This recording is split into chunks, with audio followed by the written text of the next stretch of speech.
Hello, ഇന്നത്തെ നമ്മുടെ video ഒരു അടിപൊളി കേക്ക് റെസിപ്പിയാണ് കേട്ടോ. ഒരു പ്രത്യേക ഫ്ലേവറിലുള്ള നല്ല ടേസ്റ്റി ആയിട്ടുള്ളൊരു കേക്കാണിത്. അപ്പോൾ നമുക്കിത് എങ്ങനെയാണ് തയ്യാറാക്കുക എന്നുള്ളത് നോക്കാം. അതിന് മുന്നേ ആയിട്ട് നിങ്ങൾ ആദ്യമായിട്ടാണ് ഈ ചാനൽ കാണുന്നതെന്നുണ്ടെങ്കിൽ സബ്സ്ക്രൈബ് ചെയ്തിട്ടില്ലാത്ത കൂട്ടുകാരാണെങ്കിൽ ഒന്ന് സബ്സ്ക്രൈബും കൂടെ ചെയ്യണേ.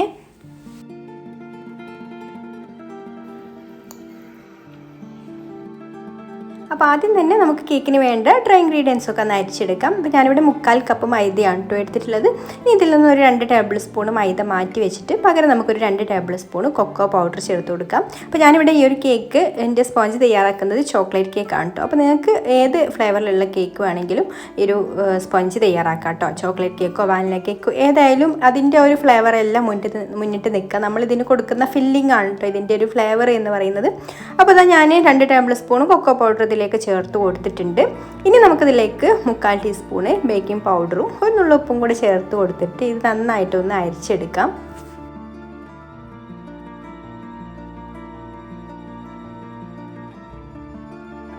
ഇനി നമുക്കിതാ ഇതുപോലെ ഒരു വിസ്ക് വെച്ചിട്ട് ഒന്ന് മിക്സ് ചെയ്ത് കൊടുത്തതിന് ശേഷം ഒരു സൈഡിലേക്ക് മാറ്റി വെക്കാം.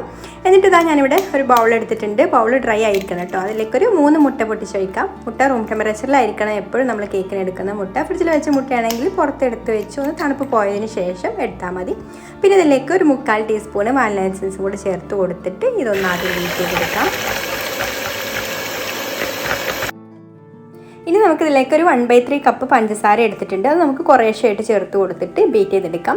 അപ്പോൾ 1/3 കപ്പ് പഞ്ചസാര വേണമെങ്കിൽ പൊടിച്ചെടുത്തിട്ട് ചേർത്ത് കൊടുത്താലും മതി കേട്ടോ. പൊടിച്ചെടുത്തിട്ട് ചേർത്ത് കൊടുക്കുകയാണെങ്കിൽ പെട്ടെന്ന് തന്നെ ഇതൊന്ന് ഫ്ലഫി ആയിട്ട് വരും. നമ്മൾ പൊടിക്കാതെ ചേർക്കുമ്പോൾ കുറച്ച് കൂടുതൽ സമയം എടുത്തിട്ട് ഒന്ന് ബീറ്റ് ചെയ്തെടുക്കേണ്ടി വരും.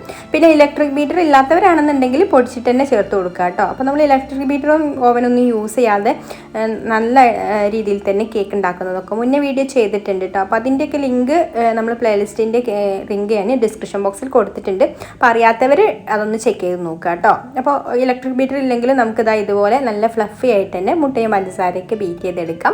അപ്പോൾ അതാ നമ്മുടെ മുട്ടയും പഞ്ചസാരയൊക്കെ നന്നായിട്ട് ബീറ്റായി വന്നിട്ടുണ്ട്. ഇനി നമുക്കിതിലേക്കൊരു 1.5 ടേബിൾ സ്പൂണ് സൺഫ്ലവർ ഓയിൽ ഒഴിച്ച് കൊടുത്തിട്ട് ബീറ്റ് ചെയ്തെടുക്കാം. സൺഫ്ലവർ ഓയിൽ ഒഴിച്ച് കഴിഞ്ഞാൽ പിന്നെ കൂടുതലായിട്ട് ബീറ്റ് ചെയ്തെടുക്കേണ്ട കേട്ടോ. ജസ്റ്റ് ഒന്ന് കറക്കിയെടുത്താൽ മതി. അതൊന്ന് എല്ലാ ഭാഗത്തും മിക്സായി കിട്ടാൻ വേണ്ടിയിട്ട്. പിന്നെ ഇതിലേക്ക് ഒരു 2 ടേബിൾ സ്പൂണ് പാലും കൂടി ചേർത്ത് കൊടുത്തിട്ട് മിക്സ് ചെയ്തെടുക്കുന്നുണ്ട്. ഇനി നമുക്കിതിലേക്ക് നമ്മൾ അരിച്ച് വെച്ചിട്ടുള്ള ഡ്രൈ ഇൻഗ്രീഡിയൻസ് കുറേശ്ശെ ചേർത്ത് കൊടുത്തിട്ട് മിക്സ് ചെയ്തെടുക്കാം. അപ്പോൾ ഞാനിവിടെ ഒന്നും കൂടെ അരിച്ചിട്ട് തന്നെയാണ് കേട്ടോ ഇതിലേക്ക് ഇട്ട് കൊടുക്കുന്നത്. ഇതുപോലെ നമ്മൾ അരിപ്പ് വെച്ചിട്ട് ഇട്ട് കൊടുക്കുകയാണെന്നുണ്ടെങ്കിൽ ഒട്ടും കട്ടയൊന്നും ആവില്ല കേട്ടോ. പെട്ടെന്ന് തന്നെ ഇത് മിക്സാക്കി എടുക്കാൻ പറ്റും. അപ്പോൾ ഒരു 2-3 ബാച്ചായിട്ട് മിക്സ് ചെയ്ത് കൊടുത്താൽ മതി. അപ്പോൾ ഇതുപോലെ അരിച്ചിട്ട് ഇട്ട് കൊടുത്തിട്ട് ഞാനിതാ ഇതുപോലെ ഒരു വിസ്ക് വെച്ചിട്ടാണ് കേട്ടോ മിക്സ് ചെയ്തെടുക്കുന്നത്. അപ്പോൾ വിസ്ക് വെച്ചിട്ട് മിക്സ് ചെയ്തെടുക്കുമ്പോൾ നമുക്ക് പെട്ടെന്ന് ഒട്ടും കട്ടയൊന്നും ഇല്ലാതെ തന്നെ മിക്സ് ചെയ്തെടുക്കാം. എനിക്ക് സ്പാറ്റുലിനേക്കാളും കൂടുതലായിട്ട് പെട്ടെന്ന് മിക്സ് ആവുക ഈ ഒരു വിസ്ക് വെച്ചിട്ട് ചെയ്യുമ്പോഴാണ് കേട്ടോ. ഞാൻ എപ്പോഴും വിസ്ക് വെച്ചിട്ട് തന്നെയാണ് ചെയ്തെടുക്കാറുള്ളത്. ജസ്റ്റ് ഒരു 2-3 പ്രാവശ്യം ഇങ്ങനെ ഒന്ന് കറക്കി എടുക്കുമ്പോഴേക്കും നമ്മൾ ഇട്ട് കൊടുത്തതൊക്കെ മിക്സായി വന്നിട്ടുണ്ടാവും. പിന്നെ അതൊന്ന് മിക്സായി വന്നതിന് ശേഷം പിന്നെ നമുക്ക് അടുത്ത ബാച്ച് ചേർത്ത് കൊടുത്തിട്ട് മിക്സ് ചെയ്തെടുക്കാം. അങ്ങനെ നമുക്കൊരു 2-3 ബാച്ചായിട്ട് ഇട്ട് കൊടുത്ത് മിക്സ് ചെയ്തെടുക്കാം.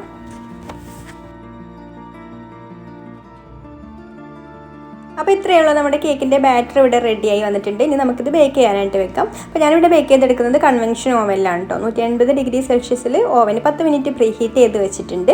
അതിൽ വെച്ചിട്ട് നമുക്ക് ബേക്ക് ചെയ്തെടുക്കാം. അതിന് വേണ്ടിയിട്ട് ഞാനിവിടെ ഒരു 6 ഇഞ്ചിൻ്റെ കേക്ക് ടിന്നാണ് റെഡിയാക്കി എടുത്തിട്ടുള്ളത്. ഇനി മാവ് ഇതിലേക്ക് ഒഴിച്ച് കൊടുത്തിട്ട് ഒന്ന് ടാപ്പ് ചെയ്ത് കൊടുത്ത് നമുക്ക് ബേക്ക് ചെയ്യാനായിട്ട് വെക്കാം. നിങ്ങൾ എങ്ങനെയാണോ ബേക്ക് ചെയ്തെടുക്കുന്നത്, കുക്കറിലോ ഇഡ്ഡലി പാത്രത്തിലോ നോൺ സ്റ്റിക്കിൻ്റെ പാനിലോ നമുക്ക് അടച്ചു വെക്കാൻ പറ്റുന്ന ഏത് പാത്രത്തിലും കേക്ക് ബേക്ക് ചെയ്തെടുക്കാം കേട്ടോ. അപ്പോൾ അങ്ങനെ ബേക്ക് ചെയ്തെടുക്കാം. പിന്നെ നിങ്ങൾക്കൊരു വീഡിയോ കണ്ടിട്ട് ഇഷ്ടമായിട്ടുണ്ടെങ്കിൽ ഒന്ന് ലൈക്ക് ചെയ്യാൻ മറക്കരുത്. ഇഷ്ടപ്പെട്ടില്ലെങ്കിൽ തീർച്ചയായിട്ടും ഡിസ്ലൈക്കും ചെയ്യാം. അതുപോലെ തന്നെ നിങ്ങളുടെ അഭിപ്രായങ്ങൾ താഴെ കമൻറ്റ് ചെയ്യാം. അപ്പോൾ കേക്ക് ബേക്കായി വരുന്ന നേരം കൊണ്ട് നമുക്ക് അതിലേക്ക് വേണ്ടിയിട്ടുള്ള ബാക്കി പരിപാടികളൊക്കെ ചെയ്യാം കേട്ടോ. അപ്പോൾ ആദ്യം തന്നെ ഞാനിവിടെ ഇതുപോലൊരു പാൻ അടുപ്പത്ത് വെച്ചിട്ടുണ്ട്. അതിലേക്കൊരു 4 ടേബിൾ സ്പൂൺ പഞ്ചസാര ഇട്ട് കൊടുക്കാം. ഇനി നമുക്കിതൊരു മീഡിയം ലോ ഫ്ലെയിമിൽ വെച്ചിട്ട് ഒന്ന് കാരമലാക്കി എടുക്കണം. പിന്നെ ഇതിലേക്ക് വേറെ വെള്ളമൊന്നും ചേർത്ത് കൊടുക്കേണ്ട കേട്ടോ.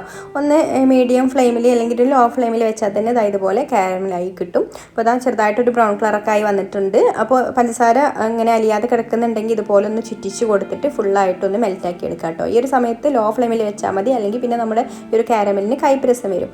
ഇനി നമ്മൾ ഇതിലേക്ക് ചേർത്ത് കൊടുക്കുന്നത് വറുത്തെടുത്തിട്ടുള്ള കടലയാണ്. കടല തൊലിയൊക്കെ കളഞ്ഞതിന് ശേഷം ഇത്രയും ഇട്ട് കൊടുത്തിട്ടുണ്ട്.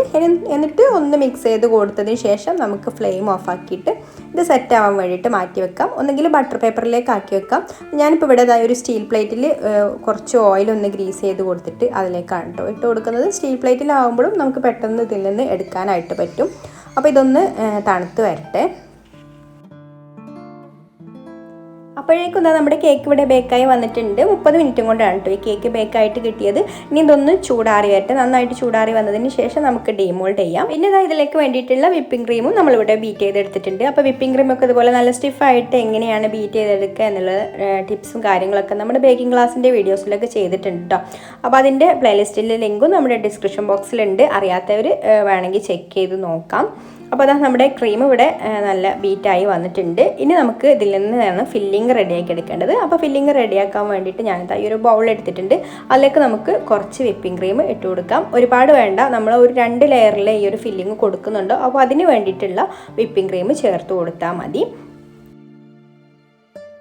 ഇനി നമ്മളിതിലേക്ക് ചേർത്ത് കൊടുക്കുന്നത് പീനട്ട് ബട്ടറാണ് കേട്ടോ. ഇതിപ്പോൾ വാങ്ങിച്ചിട്ടുള്ള പീനട്ട് ബട്ടറാണ്. പീനട്ട് ബട്ടറും നമുക്ക് വീട്ടിൽ ഈസി ആയിട്ട് തന്നെ ഉണ്ടാക്കിയെടുക്കാം. അതിൻ്റെ വീഡിയോസ് നമ്മൾ മുന്നേ ചെയ്തതാണ് കേട്ടോ. അപ്പോൾ നമുക്ക് എത്രത്തോളമാണ് ഫ്ലേവർ വേണ്ടത് അതിനനുസരിച്ചിട്ടുള്ള പീനട്ട് ബട്ടർ ചേർത്ത് കൊടുക്കാം.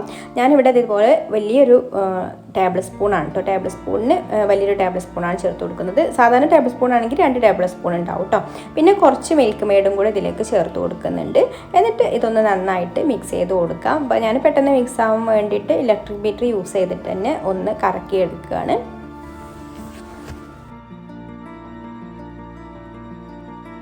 അപ്പോൾ ഇത് ഇവിടെ റെഡി ആയിട്ടുണ്ട്. അപ്പോൾ ഇതാണ് കേട്ടോ നമ്മുടെ കേക്കിൻ്റെ ലെയറിൽ വരുന്നത്. നല്ല ടേസ്റ്റി ആയിട്ടുള്ള ഒരു ക്രീമായി മാറിയിട്ടുണ്ട് ഇത്.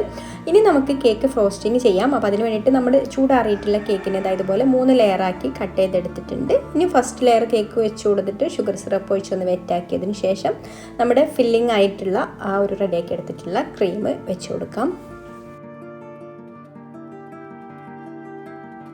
എന്നിട്ട് സെക്കൻഡ് ലെയർ കേക്കും വെച്ച് കൊടുത്തിട്ട് ഷുഗർ സിറപ്പ് ഒഴിച്ചൊന്ന് വെറ്റാക്കിയതിന് ശേഷം ക്രീം ഫില്ലിങ് കൊടുക്കാം.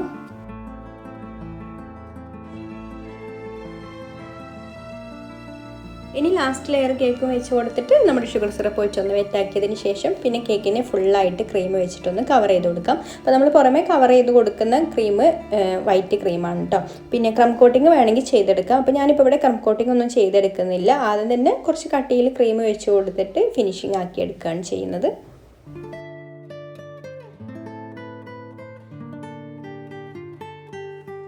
അപ്പോൾ കേക്ക് ഞാൻ ഒരുവിധമൊക്കെ ഫിനിഷിങ് ആക്കി എടുത്തിട്ടുണ്ട്. ഇനി നമുക്ക് ക്രീം ഒന്ന് സെറ്റ് ആവാൻ വേണ്ടിയിട്ട് ഫ്രിഡ്ജിലേക്ക് വെക്കാം. അപ്പോഴേക്കും നമ്മൾ നേരത്തെ സെറ്റാവാൻ വെച്ചിട്ടുണ്ടായിരുന്ന ഒരു കടല വെച്ചിട്ടുള്ള കാരമലൊക്കെ സെറ്റായി വന്നിട്ടുണ്ട് കേട്ടോ. ഇനി നമുക്കിതൊന്ന് പൊടിച്ചെടുക്കണം. അപ്പോൾ മിക്സിയിലിട്ടിട്ടൊന്ന് പൊടിച്ചെടുക്കണ്ട, ചെറുതായിട്ടൊന്ന് ക്രഷ് ചെയ്ത് എടുത്താൽ മതി.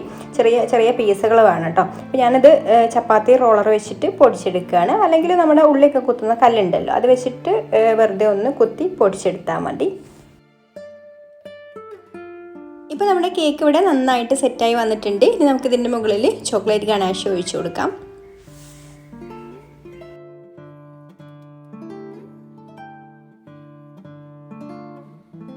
എന്നിട്ട് സൈഡിലൊക്കെ ആയിട്ട് ഇതുപോലെ നമ്മൾ റെഡിയാക്കി എടുത്തിട്ടുള്ള ഒരു കാരമൽ പീനട്ട് ഉണ്ടല്ലോ, അതും കൂടെ ഇതുപോലെ ഒന്ന് ഒട്ടിച്ചു കൊടുക്കാം.